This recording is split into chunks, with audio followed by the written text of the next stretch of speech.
जय माता की। कैसे हैं आप सब? पितृपक्ष चल रहा है और बहुत जल्द नवरात्रि शुरू होने वाली है।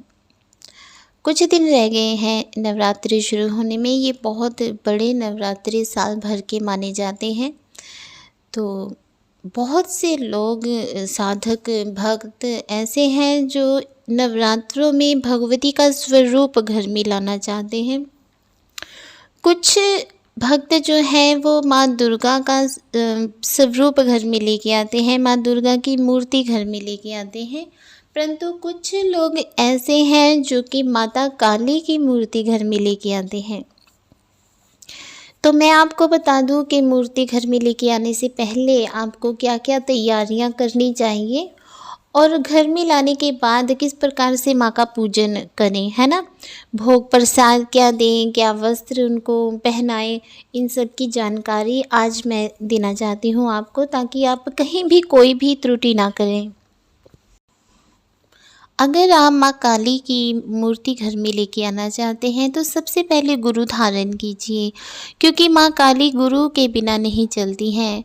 माँ काली की पूजा के कुछ नियम हैं जो घर में करते हैं पूजन माँ काली का, तो उनके लिए कुछ नियम होते हैं। उन नियमों का पालन करना ही पड़ता है। अगर उन नियमों का पालन ना करो तो जीवन में कुछ कठिनाइयों का सामना करना पड़ता है। तो इसलिए गुरु धारण करना बहुत ज़रूरी है, ताकि पग पग पर आपका गुरु आपको मार्गदर्शन करता रहे कि किस प्रकार से क्या करना है। जब आप गुरु धारण कर लें तो गुरु की आज्ञा के द्वारा ही आप माँ काली का चित्र या माँ काली की मूर्ति घर में लेके आए, माँ काली को स्नान करवाएं। ठीक है, तो माँ काली को लाल रंग का चोला पहनाएं, लाल रंग की चुनरी माँ को ओढ़ाएं। घर में माँ काली को काले वस्त्र, काली चुन्नी नहीं चढ़ाई जाती है, क्योंकि आप गृहस्थी में रहते हो। मंदिर में आप काली चुन्नी, काला चोला चढ़ा सकते हो, लेकिन घर में नहीं। ठीक है। माँ काली शमशान वासिनी है। शमशान की बहुत सी नकारात्मक शक्तियाँ ऐसी हैं जो माँ काली को माँ मानती हैं, और माँ काली ने उन शक्तियों को वरदान दिया हुआ है अपने साथ चलने का, अपने साथ पूजा का भाग लेने का। ठीक है, तो वो शक्तियाँ हैं डाकनी, शाकनी, पिशाचनी, है ना। तो इन शक्तियों को आप पूजा घर में नहीं कर सकते।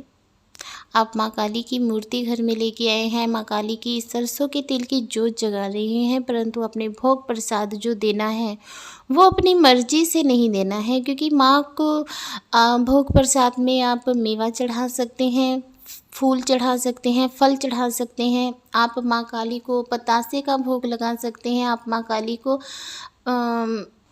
मेवे का भोग लगा सकते हैं। अगर आपने रोटी बनाई है, सब्जी बनाई है, दाल बनाई है, चावल बनाई है, आप उसका भी भोग माँ को लगा सकते हैं। बस इतना ध्यान रखना होता है कि उस सब्जी में या दाल में आपने लहसुन प्याज का उपयोग ना किया हो। ठीक है।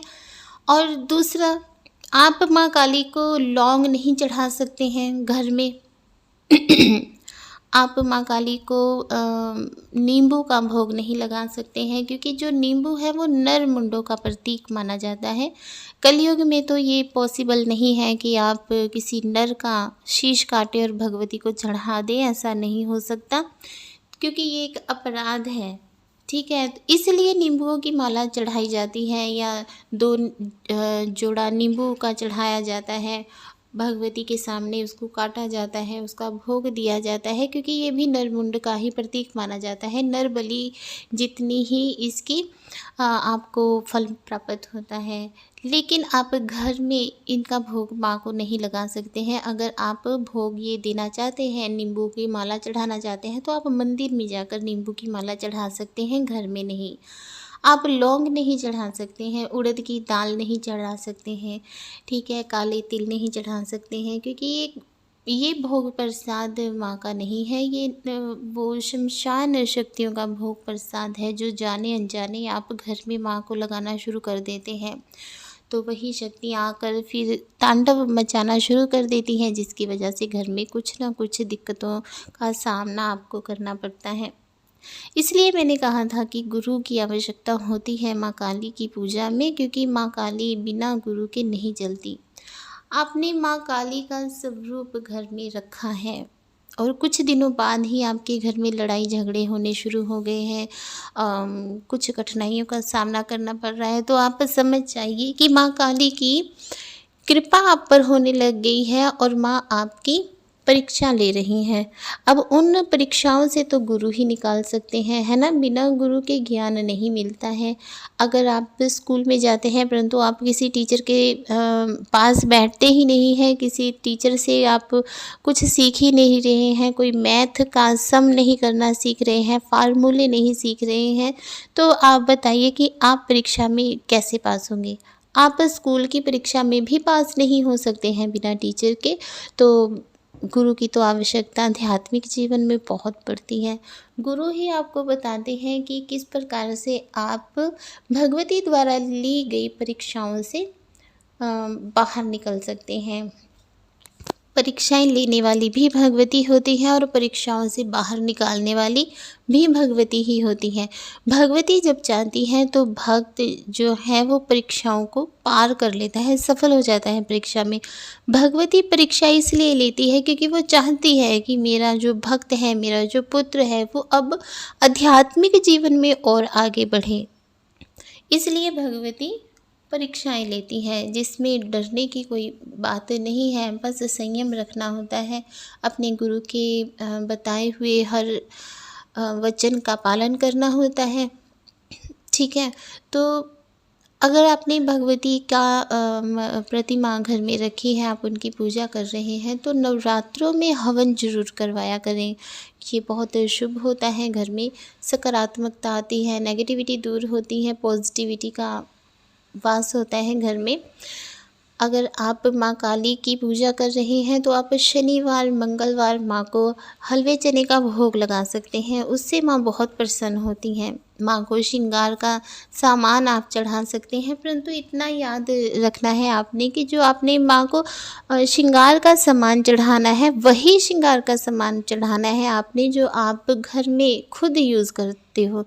मेरे कहने का मतलब है कि आपने जो पैकेट वाला सामान होता है वो नहीं देना है, क्योंकि वो तो ना आप खुद यूज़ कर सकोगे, ना ही किसी सुहागन को दे सकोगे, ना ही किसी कंजक को दे सकोगे, है ना? तो हमारे दरबार में भी बहुत से लोग हैं जो पैकेट वाला श्रृंगार का सामान भगवती को चढ़ाते हैं, तो वो हमारे लिए फिर कूड़े में फेंकना भी मुश्किल हो जाता है, क्योंकि वो एक किस्म का प्रसाद बन जाता है, फिर वो हमें जल प्रवाह करना पड़ता है ना? तो आपने पैसे खर्च कर भगवती का श्रृंगार लिया है, परंतु वो किसी यूज़ में ही नहीं आया, किसी के लिए उपयोगी ही नहीं हुआ, तो उसका भी क्या फ़ायदा, है ना? अच्छा, आपने घर में जो माँ को भोग प्रसाद दिया है ना? दाल चावल का या रोटी का, सब्जी का, चूरमे का या चूरी बनाकर या फ्रूट का, है ना? तो उस प्रसाद का आपने करना क्या है? वो प्रसाद आप सब खा सकते हैं। आप अपने परिवारजनों को दे सकते हैं, परिवार वालों को देना है, बाहर वालों को नहीं देना है। वो भोग प्रसाद सिर्फ़ आपके लिए है। आप अगर माँ काली की पूजा करते हैं, माँ काली को मानते हैं, उनकी मूर्ति या उनका चित्र घर में रखते हैं और उनकी विधि से पूजा करते हैं, तो आपने मांस मदिरा का बिल्कुल भी सेवन नहीं करना है। ये बहुत ही गलत है कि आप मांस मदिरा का सेवन करें, क्योंकि वो फिर लाइन कुछ अलग हो जाती है ना? तांत्रिक जो मर्ज़ी करें, लेकिन आपने ऐसा कुछ नहीं करना है, क्योंकि आप गृहस्थी में रहते हैं। गृहस्थी में रहते हैं तो बच्चे भी होते हैं गृहस्थी में, तो आपने ऐसा कुछ नहीं खाना है जो कि आप भगवती को भोग में नहीं दे सकते। ठीक है, क्योंकि गृहस्थी में माँ को ना तो मदिरा चढ़ाई जाती है, ना ही मांस का भोग लगाया जाता है, इसलिए आपने ऐसा भोग ना खाना है, ना ही माँ को खिलाना है। तो ये थी जानकारी कि नवरात्रों पर जो लोग ये सोच रहे हैं माँ की मूर्ति घर लेके आनी है, तो मूर्ति घर लाने से पहले और बाद में क्या नियम है, मैंने उसके बारे में आपको बताया। मैं आशा करती हूँ कि आपको ये जानकारी पसंद आई होगी। कृपया मेरे चैनल को सब्सक्राइब करें, बेल आइकन दबाएं। जय माता दी।